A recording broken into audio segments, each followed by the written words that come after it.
You've heard the phrase, came from humble beginnings. Well, that was me, although I never realized it or felt it at the time. I was born August 28, 1943, in Central Español Hospital on Bayshore Boulevard in Tampa, Florida, one of 4 hospitals in Tampa that practiced socialized medicine.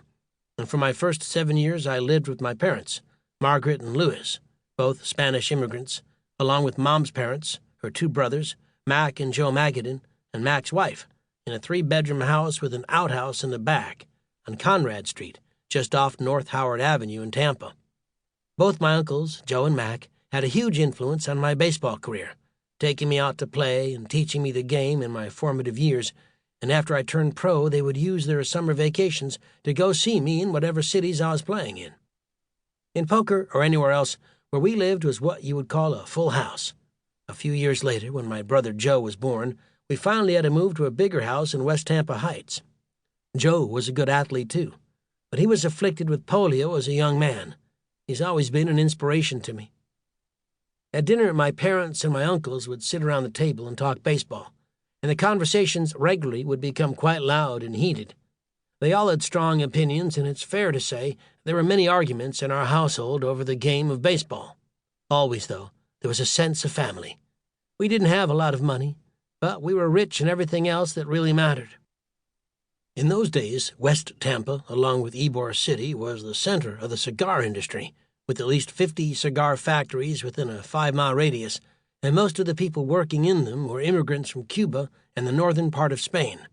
The factories are almost all gone now, victims of the slow but sure demise of the Tampa cigar industry, which began in 1959 when Fidel Castro took over in Cuba and cut off the supply of Cuban tobacco to the United States.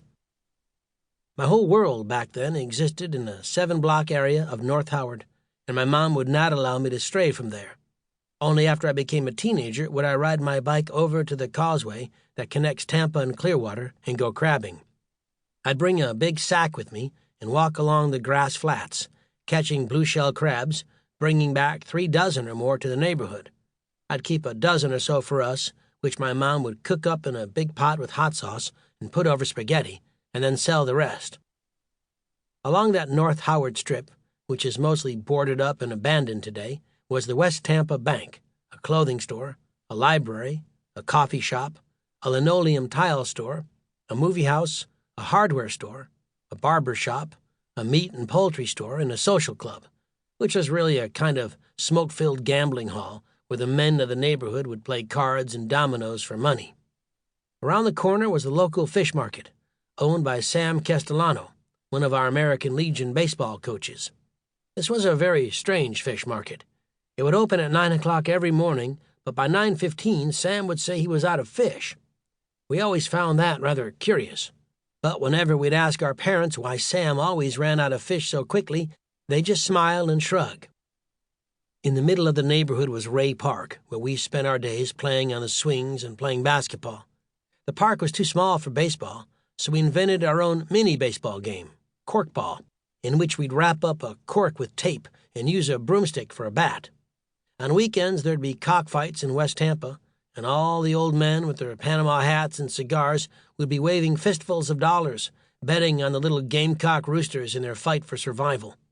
And on more than one occasion, I remember sitting in the barber chair, only to have the barber interrupted from cutting my hair by the butcher next door, running into the shop chasing a chicken with a cleaver. We spoke only Spanish at home, and it wasn't until I started at St. Joseph's Catholic grade school that the Salesian sisters taught me English. St. Joseph's was a dilapidated old wooden building, so dilapidated there were places you could stick your foot right through the floor. When I was in the 5th grade, St. Joseph's moved to a new building a mile away, but that didn't make the Salesian sisters any less easy when it came to discipline.